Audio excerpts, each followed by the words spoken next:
Salut les amis, c'est Pierre des Vieux qui courent. Je vous avais promis une petite vidéo un petit peu particulière qui sort un peu là. On va pas courir aujourd'hui. On va pas courir. Là, vous voyez, il y a un garage, une porte de garage.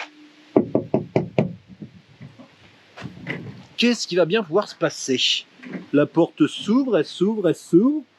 Elle s'ouvre, elle s'ouvre, elle s'ouvre. Et on tombe sur... Salut tout le monde. Et on tombe sur Jérémy. Alors, Jérémy, je vous en ai parlé déjà 2-3 fois, je vous ai cité son nom. On va discuter pour savoir qui c'est. Stéphanie n'est pas arrivée à ce que je vois. Si, t'inquiète pas. Elle est là? Elle est là-bas. Elle est où? Hello. Ah bah Stéphanie est là. Hey, salut, je suis là, 700 km, je suis là. Salut. Alors, ben, comme vous pouvez voir ici, on a une magnifique salle de torture avec toutes sortes d'engins. Non, pas titre.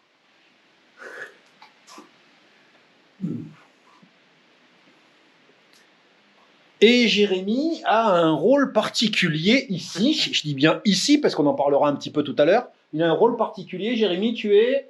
Alors, quand c'est ici, je suis préparateur physique. Voilà, préparateur physique.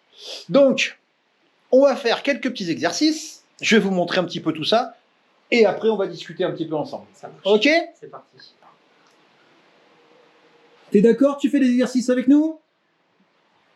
Oui, bien sûr. Ok. Allez, à tout de suite. Salut Jérémy. Salut Pierre. Merci de nous recevoir dans ton antre. Alors là, derrière, on fera quelques images tout à l'heure. Mais derrière, c'est un endroit où ça fait mal, en fait. C'est un truc exprès, c'est une salle de torture. T'aimes bien ça, torturer les gens, hein? J'en ai fait mon métier. Ouais. Donc, j'ai quelques questions à te poser. Ouais. Tu m'as dit que tu étais OK pour qu'on y réponde. D'abord, est-ce que tu peux te présenter et nous parler un petit peu de ton parcours sportif en quelques mots? Ouais, alors moi c'est Jérémy, donc je fais là un peu de préparation physique et je suis kiné, surtout. Mais avec un kiné orienté sport. Alors après, mon pédigré, entre guillemets, avant d'être kiné, j'ai fait beaucoup de rugby. Je faisais beaucoup de rugby, j'ai joué en Fédéral 1, j'ai fait un sport-études rugby à Bordeaux. Enfin, voilà. C'était vraiment mon sport de prédilection, on va dire, où j'ai passé quelques heures. Et ensuite, j'ai dû arrêter parce que voilà, des soucis de santé, etc., ça, on s'en fout. Et là, maintenant, je suis plus orienté crossfit, haltérophilie. Voilà. Que je vois beaucoup plus comme un défouloir et un hobby que vraiment un sport à visée compétitive. Voilà. D'accord. Donc tu nous as dit que ton métier... Ouais, mon métier, métier c'est kiné. C'est kiné, ouais. Mais il y a un truc qui m'intéressait aussi en tant que kiné, c'est que tu as une petite particularité par rapport à ton mémoire de kiné, je crois. Ouais, alors moi après j'ai fait, en fait, quand on fait un mémoire de kiné, on a plusieurs options. Et l'une de ces options est de faire des recherches scientifiques. Donc moi, comme j'ai toujours été branché très sport, je suis parti là-dessus, sur cette recherche scientifique. Alors en fait, on travaille avec les futurs doctorants de l'université, qui sont aussi nos professeurs. Et l'idée, moi j'étais en Espagne, à Saragosse. Et en fait, j'avais un doctorant, mon professeur de biomécanique, qui lui est à fond dans la course à pied. Il est podologue, en plus d'être kiné. D'accord. Et il est à fond dans la course à pied et la marche rapide. Il entraîne plusieurs athlètes espagnols d'équipe nationale en marche rapide. Donc, pour faire l'équivalent, chez nous en France, c'est Johan Diniz, qui a beaucoup marqué au JO là-dessus. Et du coup, pour ma part, moi je suis parti donc sur de la recherche sur l'efficacité des temps spatio-temporels. Donc c'est tout ce qui est temps de contact, temps de vol, longueur de pas, etc. sur la course à pied. Mais alors, là-dessus, on a découlé l'écriture d'un article scientifique, ce qui a été l'objet du mémoire, parce que moi je suis pas du tout docteur, hein, j'ai juste une maîtrise, j'ai un master, donc on écrit un mémoire. Et ça a été plus spécifiquement sur les coureurs de haut niveau, sur les 10 km. C'est-à-dire que ça a porté uniquement sur des sportifs qui couraient le 10 km en moins de 40 minutes. 10 km en moins de 40 minutes, ça commence à courir vite. 15 km/h. Minimum 15 km/h. Donc en fait, la course à pied, tu connais un petit peu. Un peu. Un peu. Je la pratique pas très souvent. Je cours 2 fois par semaine maintenant, mais pas longtemps. Il court pas longtemps. Il court vite, mais pas longtemps. C'est ça, je cours vite, mais pas longtemps. C'est le classique. C'est exactement ça. Voilà. Je te remercie. Maintenant, on va parler un petit peu de la préparation physique en soi, la préparation physique en général. Qu'est-ce que tu pourrais nous dire sur la préparation physique? Est-ce qu'il y a des prérequis? Est-ce que tu as des conseils en fonction de l'âge, du niveau, de l'état physique? Y a-t-il des différences entre les hommes et les femmes dans la préparation physique? En termes de différence, pas tellement. Enfin, après, les grandes différences, ça va se jouer en fonction de l'athlète. C'est pour ça que moi, je ne fais pas du tout de préparation physique pour des groupes. Je m'occupe d'athlètes, j'individualise pour chaque athlète. Je m'occupe d'un athlète de CrossFit aussi, par exemple, à côté, mais il a sa propre programmation. Si je dois gérer quelqu'un d'autre à côté, ça sera forcément une autre programmation, même s'ils ont des problèmes similaires ou des envies similaires. D'accord. Pour la course à pied, même principe. Il y a vraiment des objectifs généraux. Par exemple, sur quelqu'un qui court, le développement du rebond lors de la course à pied et de tout ce qui va être pliométrie de faible amplitude, parce que je ne vais pas vous demander de faire des bonds de 3 mètres à chaque pas, quoique il y en a qui le font. Mais ceux qui courent vite, ceux qui courent vite ont des foulées pas loin des 2,50 m. Mais en fait, surtout cet aspect pliométrique et rebond pour l'économie d'énergie sur les données spatio-temporelles dont on parlait tout à l'heure, parce que plus on rebondit, moins on passe de temps au sol, donc plus on passe de temps en l'air, donc moins on dépense d'énergie, donc plus on peut courir loin et longtemps. D'accord, c'est bon à savoir. Il vaut mieux voler en fait. Il vaut mieux voler. Pour courir, il vaut mieux savoir voler. Mais voilà, donc déjà, surtout l'aspect pliométrique.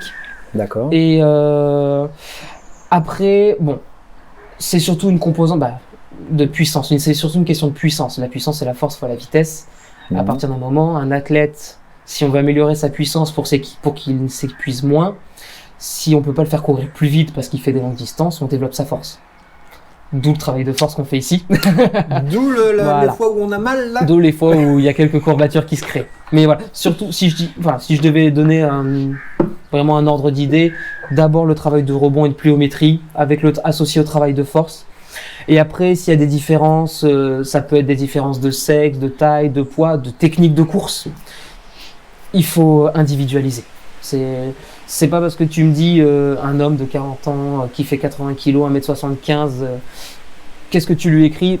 Tant que j'ai pas vu la personne et que je la connais pas, j'écris rien. Vraiment. Et idem pour une femme, etc. Voilà. D'accord. Pour la course à pied, pour des gens comme moi, qui courront pas vite, qui courront pas beaucoup, un petit peu quand même, mais pas beaucoup, il n'y a pas besoin de préparation physique. Pourquoi est-ce qu'on est venu chercher la préparation physique? Surtout pour éviter le fameux mur. Les marathoniens le connaissent beaucoup, ce fameux mur le mur du 12 km. Exactement, qui casse la tête qui casse les jambes, mais qui casse surtout la tête. Et en fait, vraiment pour pouvoir savoir relancer. Parce que c'est une chose de savoir courir, mais au bout d'un moment, nos muscles, nos tendons, ils ont une résistance, tout comme on a une résistance cardiovasculaire.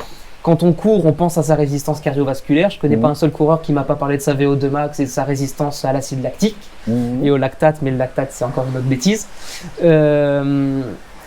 Mais tous les coureurs, la majorité des coureurs, faut pas mettre tout le monde dans le même panier, détestent le renforcement musculaire, alors que pourtant c'est un facteur de résistance qu'il faut prendre en compte.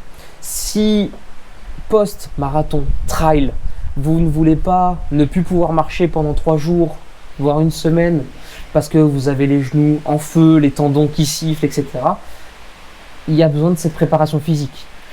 Ça, c'est pour le post-course, mais on a surtout besoin de cette préparation physique pour l'intra-course, où on en parlait la semaine dernière, une montée assez fulgurante. Avant, ton souci, par exemple, c'était il n'y avait plus rien dans les jambes pour relancer. On arrive en haut, on est cramé, voilà. Et on ne relance pas. C'est ça. Donc, dans le meilleur des cas, on marche, on se dit je récupère 10 minutes et après j'essaye de remettre de la foulée. Dans le pire des cas, on abandonne. Voilà. Mais la troisième option, c'est encore de dire j'ai ce qu'il faut pour relancer. Et pour reprendre un rythme de course classique qu'on tient sur les 60-80 km restants. Et aussi, il faut être prêt à avoir les autres côtes. Parce que sans qu'il y ait la première, la deuxième, c'est bien, mais c'est à la 6e ou 7e que ça commence à piquer. Voilà. Donc l'idée de la préparation physique, c'est surtout préparer les tendons et les muscles à encaisser une charge de travail qui n'est pas intense sur le moment, qui n'est pas aiguë, mais qui a vraiment une chronicité et surtout une répétitivité qui est énorme. Parce que courir, il n'y a pas plus répétitif en termes de cycle mécanique, enfin biomécanique, mais les tendons, ils aiment quand il y a un peu de repos, ils aiment quand il y a un peu d'activité, mais ils aiment surtout pas la sursollicitation. Donc pour les faire tolérer au maximum cette sursollicitation, bah, on les renforce. Pour éviter les tendinites. Les fameuses Les tendinopathies. Excuse-moi, Les tendinopathies. on appelle ça tendinite chez nous. Tendinite, c'est un mot à bannir. Je vous le dis tout de suite, c'est un mot à proscrire, tendinite. Alors, pour rentrer un petit peu plus dans le détail de la préparation, qu'est-ce que tu conseillerais pour les trailers? Est-ce que la préparation sera la même pour ceux qui vont faire du trail court, un 10 km qui va être très rapide, ou qui vont faire de l'ultra, un 80, 100, 150 Est-ce que la préparation sera la même? Il y aura des points communs. Il y aura forcément des points communs. Mais quand on va pousser un peu plus dans le détail, parce que là, du coup, de par la question, on a une recherche de performance. Non. Dès qu'on rentre dans le détail et qu'on recherche de la performance, on modifie. Sinon, tout le monde ferait la même chose. Voilà, sinon, comment dire, Usain Bolt ferait la même prépa physique que Kipchoge, et pourtant, Dieu sait qu'ils n'ont pas les mêmes gabarits. Pas tout à fait. Voilà, donc non, il y a certains, on fera plus du travail fondamental, de résistance musculo-tendineuse pure. Chez d'autres, on ira plus chercher de la puissance, de la force-vitesse.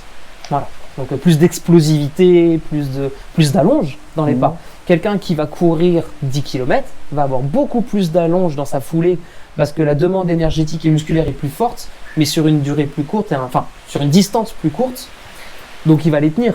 Quelqu'un qui fait 80 bornes va forcément devoir réduire un peu sa foulée pour avoir une demande énergétique et musculaire plus faible, mais pour pouvoir tenir ces 80 km. Donc on ne prépare pas quelqu'un qui court avec des foulées de 2,50 m comme quelqu'un qui court avec des foulées de 1 m. Ça me paraît logique. Et puis quelqu'un qui a prévu 600 mètres de dénivelé ou quelqu'un qui en a prévu 8000. C'est ça. Donc voilà. Donc là, on peut même jouer sur les groupes musculaires à solliciter plus ou moins. Et ben dans ce cas-là, on appelle un préparateur. Et dans ce cas-là, on appelle un préparateur. Une autre question technique. Faut s'y prendre combien de temps avant? Là, on est à 15 jours avant la course. C'est bon, là, je peux commencer? Avec nos 4 mois de prépa, ouais. Et encore 4 mois de prépa pour ce qu'on a fait. Alors, il faut savoir qu'on a fait, du coup, ce que les gens ne savent pas forcément, je sais pas, j'ai pas regardé toutes tes vidéos, on a fait pendant 4 mois, depuis le 3 janvier exactement, une séance par semaine. Sauf 2 fois. On a raté 2 séances. Il y a eu des vacances, il y a eu un jour de maladie, mais en gros, voilà, on a fait 4 mois quasi ininterrompus. Pour quelqu'un comme toi, qui a découvert, entre guillemets, ou qui a plutôt repris le travail physique, enfin, de musculation pure, faut pas moins. Faut vraiment pas moins. Quelqu'un qui, on va dire, a un passé qui a beaucoup aimé la musculation, qui a toujours fait un petit peu... Même quand je dis musculation, je parle pas forcément de lever de la fonte comme on a derrière et de mettre 200 kg et de lever le plus haut possible. Travailler au poids de corps, c'est de la musculation. Faire des tractions au poids de corps, c'est un exercice de musculation. Faire des squats poids de corps, c'est de la musculation. Mais quelqu'un qui a l'habitude d'en avoir fait, 4 mois, c'est plus que suffisant. Surtout si on le prépare pour une seule et même épreuve. On ne fait que ça pendant 4 mois. Je pense que les gens qui passent leur bac dans quelques semaines, mois au brevet, s'ils ne font que ça pendant 4 mois, je suis pas trop inquiet pour eux. C'est le même principe. Voilà. D'un point de vue physiologique, c'est largement suffisant pour quelqu'un qui a un passé. Quelqu'un qui débute vraiment la musculation, comptez 8 mois. Vraiment, comptez 8 mois parce que vous allez voir que l'intensité du début va être assez faible ou si on met une intensité un peu trop haute, on est très vite cassé. Donc pour peu qu'il y ait des ratés, qu'il y ait besoin de ralentir pour mieux repartir, là 3 mois sont vite écoulés. Donc pour ceux qui vont faire leur course au mois de mai-juin, il faut qu'ils s'y prennent dès septembre, en gros. Oui, vraiment, parce qu'en plus, s'ils ne se connaissent pas, de septembre à décembre, ils vont apprendre à se connaître. Et à partir, je m'en souviens de voilà, ça. on apprend à se connaître et après, à partir de janvier, là par contre, ça déroule et c'est beaucoup plus programmé. Il y a toujours de l'imprévu dans la programmation, il ne faut jamais se figer un cadre et s'empêcher d'en sortir, surtout pas, sinon on risque d'aller dans le mur. Mais si on fait ces 3-4 mois de connaissances avant et que le préparateur commence à connaître son athlète d'un point de vue extérieur et objectif, et si l'athlète commence à se connaître lui-même, après ça roule tout seul et 4 mois de préparation plus intense, pur, c'est bon.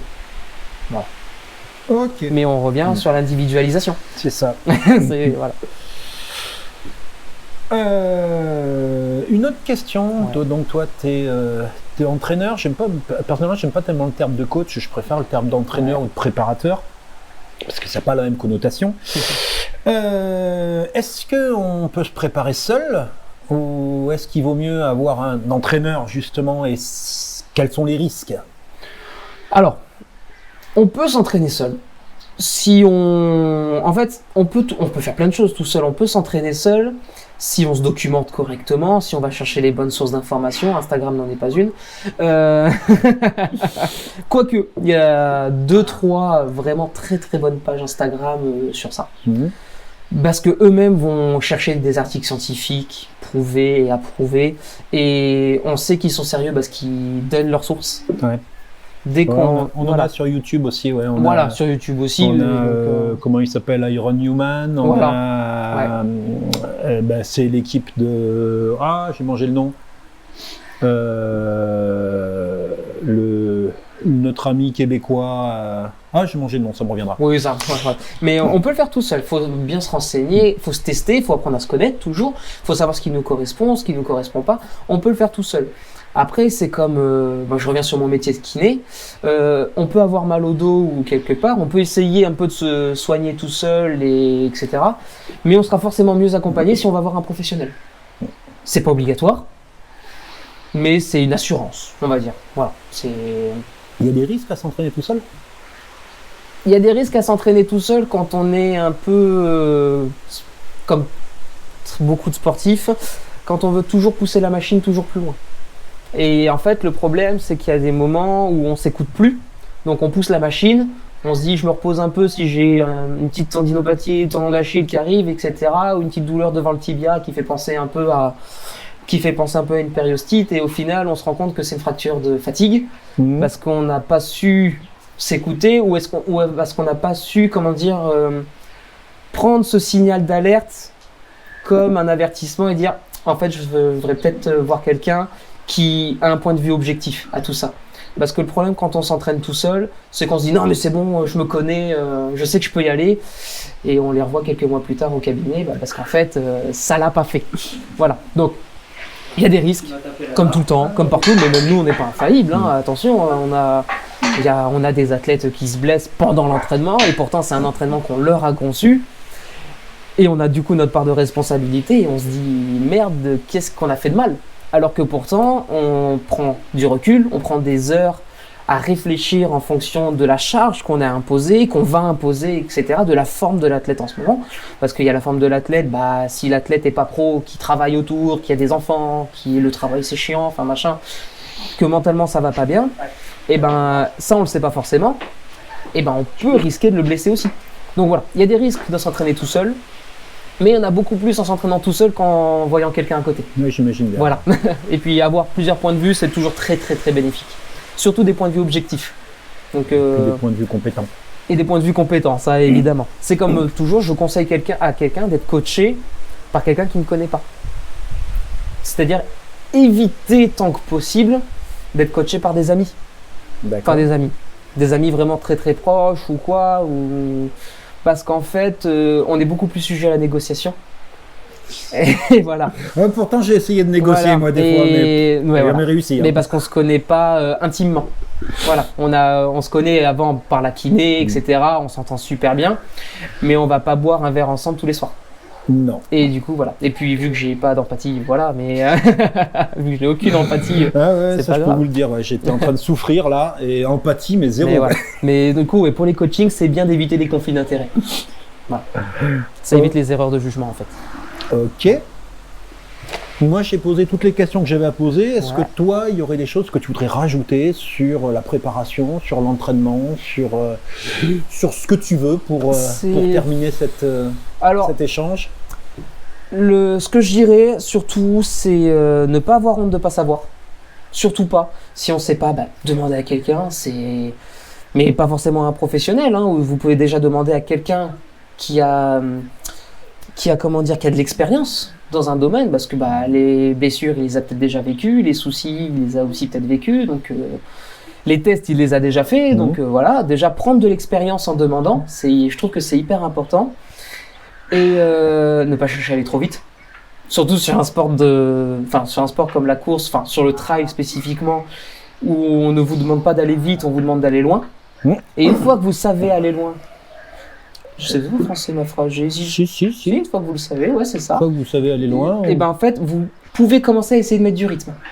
Voilà, réussissez d'abord vos distances, faites vos sorties longues, et une fois que vous avez vos repères avec vos sorties longues, essayez d'augmenter votre rythme. Parce que vous allez voir que, je dis une bêtise, mais si vous savez me faire un 22 km à 5,30 à 5 minutes 30 du kill, et que vous vous sentez très bien, vous vous dites mais en fait j'aurais pu continuer encore 10 bornes, si vous essayez de me faire ce même 22 km à 5,15, il est très fortement probable qu'à 8 km vous pétiez.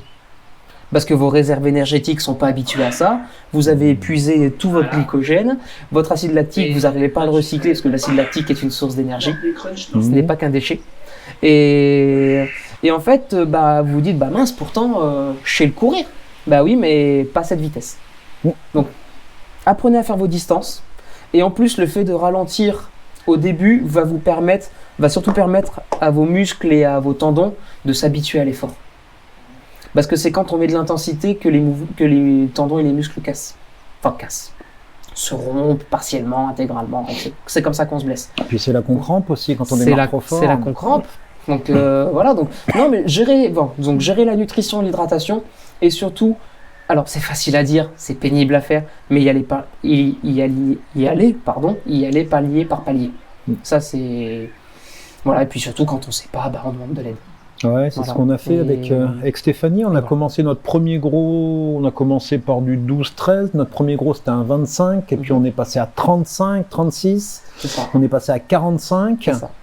L'an dernier, j'ai fait un 70 en 2 étapes. Ouais. Et là, cette année, on tente. 80 en une seule étape. Avec plus de prépa physique derrière, par contre. Voilà. La cartouche qui est en plus dans le fusil, c'est ça. Voilà. Donc, on verra. Il n'y avait pas de prépa physique, il y avait de la prépa course à pied. Il y avait de la prépa course à pied. Alors, sur toutes les prépas physiques sur tous les entraînements qu'on a fait, on se rend compte que l'endurance cardiovasculaire, c'est pas que courir. Non.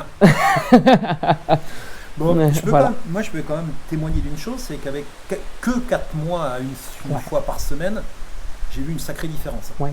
J'ai vraiment vu une sacrée différence. De toute façon, on l'a vu sur des exercices qui m'a fait faire au début et qui m'a refait faire 3 mois après pour voir ce que ça avait donné. On a fait des bilans, On a divisé par 2,5 ou 3 le temps que je mettais pour faire le même exercice. Quasiment 3, Et je l'ai vu si vous avez suivi les vidéos, je l'ai vu sur les courses que j'ai fait sur ma grosse semaine à 90 km, là, où j'ai fait 3 grosses sorties, où on a pris 1000 mètres à chaque fois.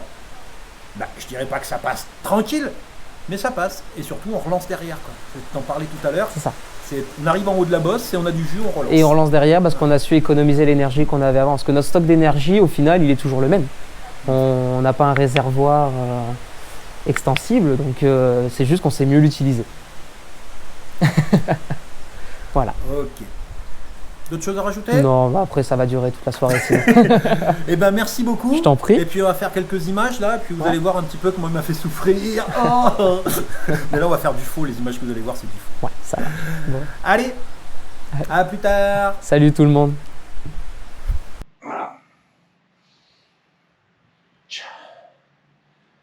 Voilà.